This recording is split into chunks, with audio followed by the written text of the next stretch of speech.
Hello student.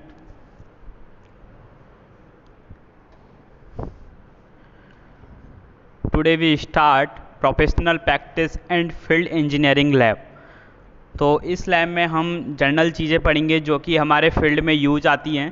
तो सबसे पहले हम इसका थोड़ा सिलेबस के पॉइंट डिस्कस कर लेते हैं कि कौन कौन सी चीज़ें हम इसमें पढ़ने वाले हैं। तो फर्स्ट प्रैक्टिकल हम पढ़ने वाले हैं different type of notes. Notes क्या होता है, आपने देखा होगा इसके फोल्डिंग वगैरह में जो रोप से नोट्स बनी होती है, तो फर्स्ट ऑफ ऑल हम उसके बारे में पढ़ेंगे। सेकंड हम इसमें बात करेंगे site plan, index plan, layout plan, plinth area and floor area of building, इसके बारे में बात करेंगे। नेक्स्ट हम इसमें बात करेंगे फाउंडेशन प्लान, लेआउट इन फील्ड। फील्ड में हम फाउंडेशन का प्लान बनाते हैं, उससे रिलेटेड बात करेंगे। देन उससे नेक्स्ट हम बात करेंगे बार बेंडिंग शेड्यूल। बार बेंडिंग शेड्यूल के बारे में बात करेंगे। बार बेंडिंग आपने देखा होगा, रेनफोर्समेंट में बार बेंड की जाती है। कहाँ पे, नियर द एंड सपोर्ट क्यों की जाती है, जो नेगेटिव मोमेंट को रजिस्ट कर ले, तो उसके बारे में हम बात करेंगे। नेक्स्ट हम बात करेंगे स्पेसिफिकेशन। किसका specification? For different class of building and civil engineering works. तो डिफरेंट क्लास बिल्डिंग होती हैं, residential, industrial, hazardous, storage type, तो उनके बारे में बात करेंगे। नेक्स्ट हम बात करेंगे स्पेसिफिकेशन ऑफ बिल्डिंग कंपोनेंट। हम बात करेंगे, आपको पता है बेसिकली बिल्डिंग के दो कंपोनेंट होते हैं, सब स्ट्रक्चर और सुपर स्ट्रक्चर।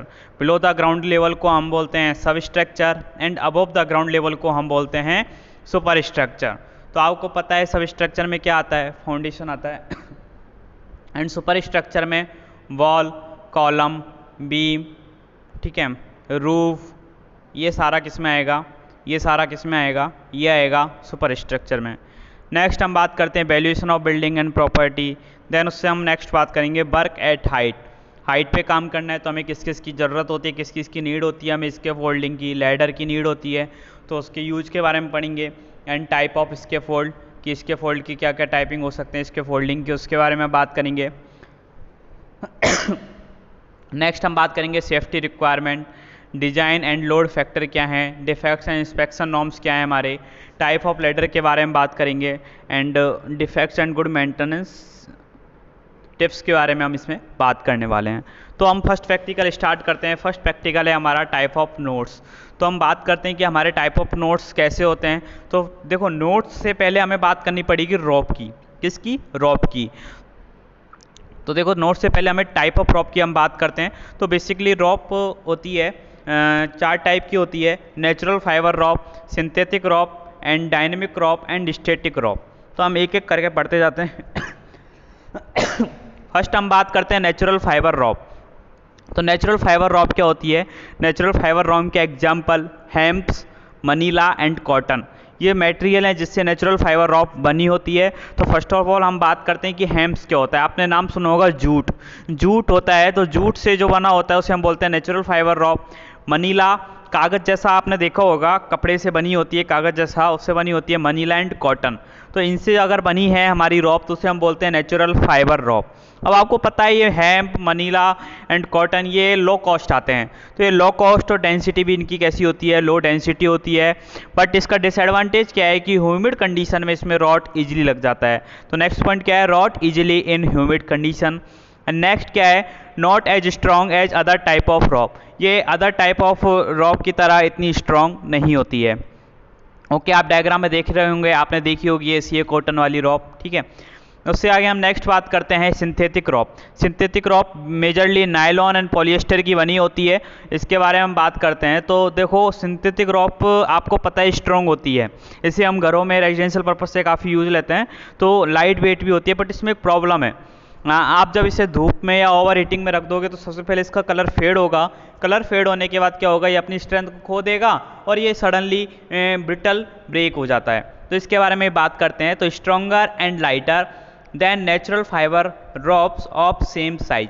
तो natural fibre rope of same size के कंपेरिजन में स्ट्रॉन्गर है और लाइटर भी होती है, ठीक है। More resistance to rot. Next, able to withstand great shocks, ठीक है। ग्रेट शॉक्स लगता है, अगर जैसे हम सडनली ग्रेट शॉक दे रहे हैं उस पर, मतलब शॉक वगैरह अप्लाई हो रहा है, तो उसको मतलब सहने की क्षमता होती है, स्मूथ होती है and more prone to overheating. Overheating के प्रति ये मोर प्रोन होती है, ठीक है। उसमें ये ख़राब होती है, ओवर हीटिंग में अपनी स्ट्रेंथ को क्या करती है, खो देती है। नेक्स्ट हम बात करते हैं स्टैटिक रॉप। स्टैटिक रॉप क्या होती है? स्टैटिक रॉप क्या होती है? देखो स्टैटिक रॉप आप डायग्राम में देख रहे होंगे कुछ तरीके से होती है।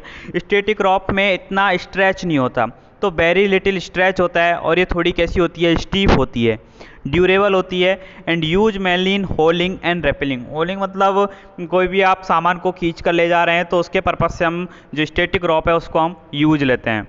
नेक्स्ट हम बात करते हैं डायनेमिक रॉप। तो डायनेमिक रॉप क्या होती है उसके बारे में हम बात करते हैं।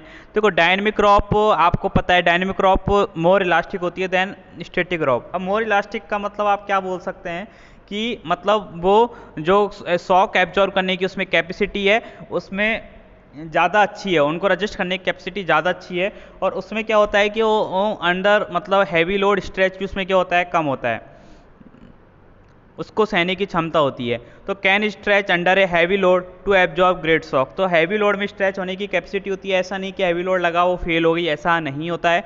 ड्यूरेबल होती है and use in belaying and climbing. Belaying क्या होता है, आपने देखा होगा कि आप कोई मतलब होता है ना कोने में एक कुछ कील वगैरह से किसी फिक्स चीज़ से, किसी फिक्स पैक से आप क्या करते हैं उसको कनेक्ट करते हैं, तो उसको बोलते हैं बेलेइंग एंड क्लाइंबिंग। क्लाइंबिंग इनके पर्पज से हम इसको डायनेमिक रॉप को हम यूज लेते हैं।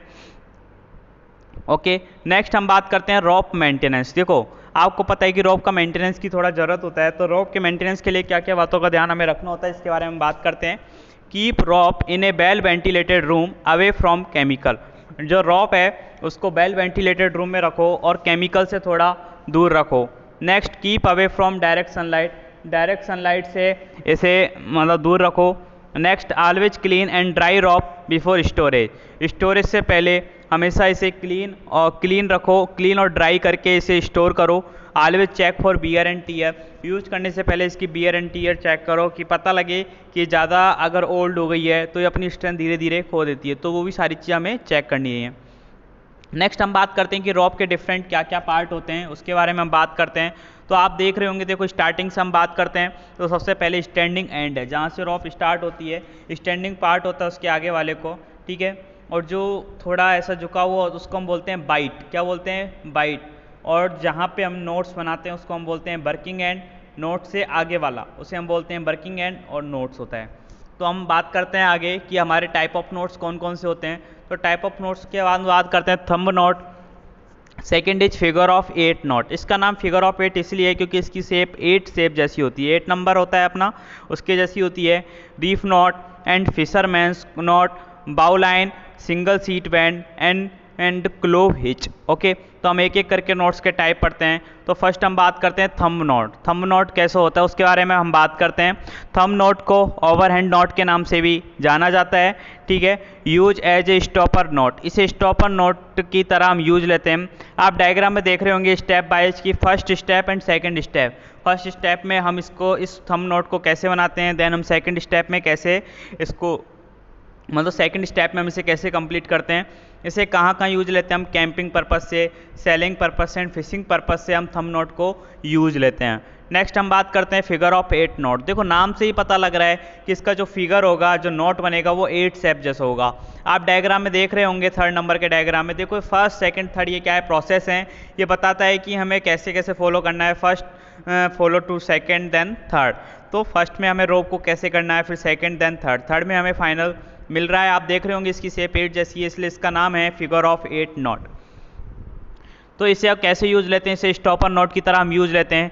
Easier to untie than thumb knot, ठीक है, या for the seat of a word, ठीक है, या हम वहाँ पे यूज लेते हैं सीट ऑफ ए वर्ड की तरह हम इसे यूज लेते हैं। Next for general use rock climbing, camping, selling, fishing में हम फिगर ऑफ 8 नोट को हम यूज लेते हैं। नेक्स्ट टाइप की हम बात करते हैं रीफ नोट। रीफ नोट क्या होता है, देखो आप स्टेप देख रहे होंगे first second third fourth step.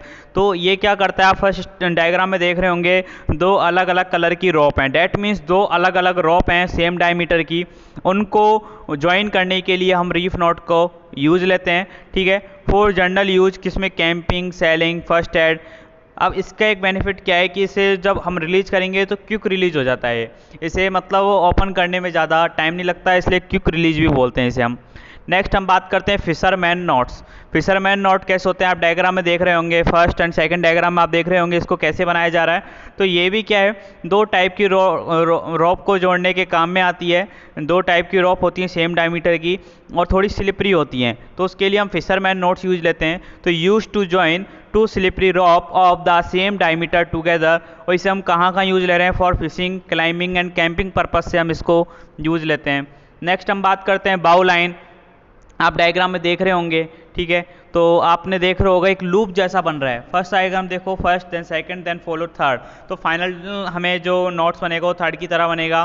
तो इसे हम कैसे यूज लेते हैं, ये आपको लूप की तरह दिख रहा होगा। तो use to form a loop, loop की तरह हम इसको यूज लेते हैं। तो कहाँ यूज लेते हैं इसको, climbing, selling, camping and rescue operation में हम इसको बाउ लाइन नोट्स को हम यूज लेते हैं। नेक्स्ट हम बात करते हैं single sheet band. Single sheet band में क्या होता है आप डायग्राम में देख रहे होंगे, जो दो टाइप की यहाँ पे रॉप दिख रही हैं वो डिफरेंट थिकनेस की, आपको डिफरेंट डायमीटर की नज़र आ रही होंगी। तो डिफरेंट डायमीटर की बार को ऐड करने के लिए, ज्वाइन करने के लिए हम सिंगल सीट बैंड यूज ले रहे हैं। तो use to join two rope of different thickness together for general use, camping, sailing में हम इसको यूज लेते हैं। आप डायग्राम में देख रहे होंगे कि first then follow second then third then fourth, इसको हम ऐसे फॉलो करते हुए हम जो है नोट्स तैयार करते हैं सिंगल सीट बैंड का। उससे हम आगे नेक्स्ट बात करते हैं क्लॉव हिच। क्लॉव हिच क्या होता है आप डायग्राम में देख रहे होंगे, डैट मीन्स इससे कोई जो राउंड ऑब्जेक्ट होता है लाइक पिलर वगैरह, उसमें नोट्स बनाने के लिए हम क्लॉव हिच को यूज लेते हैं। तो आप डायग्राम देख रहे होंगे फर्स्ट और second diagram is final diagram. तो इसे एंकर नोट भी बोला जाता है। तो use as an anchor knot on round object such as poles वगैरह होते हैं, वहाँ पे हम क्लॉव हिच को हम यूज लेते हैं। For general use, camping, sailing, climbing and फाइनरिंग में हम इसको यूज लेते हैं। ओके, तो इतने टाइप के हमारे नोट थे। तो यहाँ पे हमारा टाइप ऑफ नोट्स कंप्लीट होता है। Thank you.